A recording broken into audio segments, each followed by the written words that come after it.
Guardians of the Nation, what's up y'all? Your dude Sly here, and welcome back to another Destiny 2 Vault of Glass raid guide. In this video, we're going to be diving into the oracles within the Vault of Glass. Now, with contest mode off, boss encounters have become easier than ever. The only issue people seem to be having right now, stumbling on the oracles. Since you now have to call them out in order during the Templar fight and the final boss Atheon, it's been testing people's call-out abilities.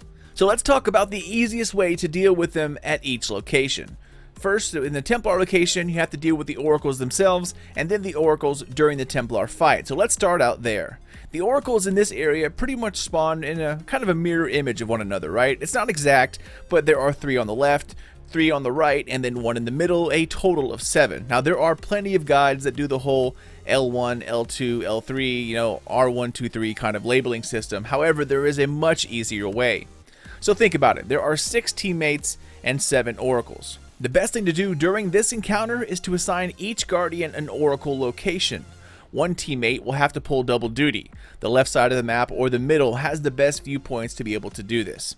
So each guardian pretty much only has to pay attention to one area and one oracle, and then they simply call it out in the order that it appears. Instead of, L1, no one needs to know location, just simply call it out in the order that they spawn.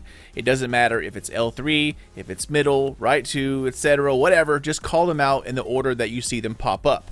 So when the first oracle pops in, listen for that oracle spawning noise, and the guardian who is assigned that location will see it pop up right next to them. Whoever it is, wherever it is, they simply call out 1.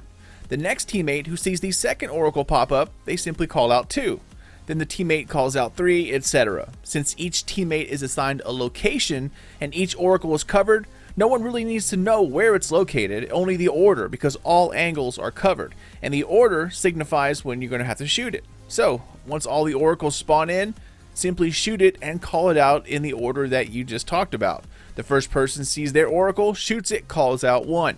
Then the second person shoots their oracles, calls out 2. Then the third person shoots theirs, calls out 3, and then so on and so forth. And that's really it. Like I mentioned, one player will have to pull double duty and shoot 2 oracles, but it's really easy to do this on the left or middle side. Each guardian simply sticks to their assigned oracle location and calls it out when it pops up. It is way easier than calling out oracle locations and then scrambling to shoot it. Xenophage is a great weapon to use here because it one-shots oracles and you can take out snipers with ease. Doing this callout system and using Xenophage makes the oracle encounter very, very easy for not only the first oracle encounter, but for the Templar as well. During the Templar encounter, there are only 3 oracles every single time. They do not increase in numbers like they did in the round before it. So just have the relic holder and one other person take care of the left side by themselves, and all the others waiting on the right hand side, they can take care of those. And you simply call it out the same way. 1, 2, 3. Meet up for damage, you drop the shield of the Templar, you do damage, and then break back up to take out oracles. Once you guys get a few runs of this system in your belt, it just comes naturally after that. And with the Templar dealing way less damage and also taking more damage, you're going to see that this fight becomes very, very easy. Next, let's move on to the final encounter, Atheon. Once again, besides being a DPS checkpoint during contest mode, the boss fight itself isn't what's throwing teams off, it's the oracles, and more specifically, the different perspectives everyone's calling them out and shooting it. So for this fight, my team and I found an easy way to call them. This one is all about perspective, y'all. When you number oracles, you have to call them out for the teammates teleported in. So some callouts were confusing due to having to flip things around because of different perspectives. An easy way we avoided this was to keep all those perspectives the same.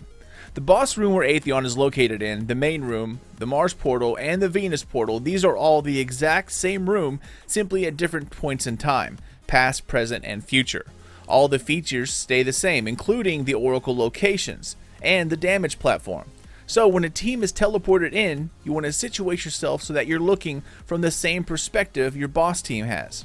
Once the team that's teleported kills the adds in the middle, you want to simply keep running past the portals and then jump onto the damage platform in the Mars or Venus area. It doesn't matter which one, you want to go to the same area every single time. Again, since all the rooms are the same, each area has this platform as well. You will shoot oracles from this location, while the relic holder takes care of the adds spawning up by the portals on the right and left hand side. Now in the boss room, the player who takes the callout role will also be looking in the exact same direction as the teleportation team, and you can use a damage platform to call out from, or even hop up on one of the portals to call out, which is probably one of the best places to get a view of the spawning oracles. So now that both teams are looking in the exact same direction, the callouts now become much easier. This finely tuned piece of graphical art I created shows the callouts. It's really easy to use. Just use close left, close middle, close right, and then you have far left, far middle, far right, and that's it. No more 1, 2, 3, 4, 5, 6 or L1, R2, boss platform.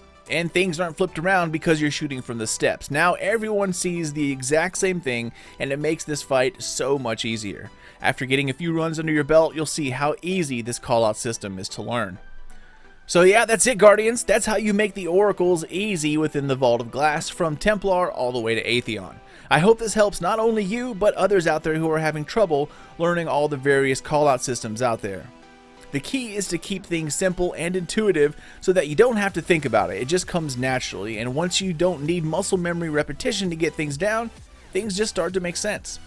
But I'm out of here, y'all. As always, thank you so much for watching, and once again, I really hope this guide has helped you out.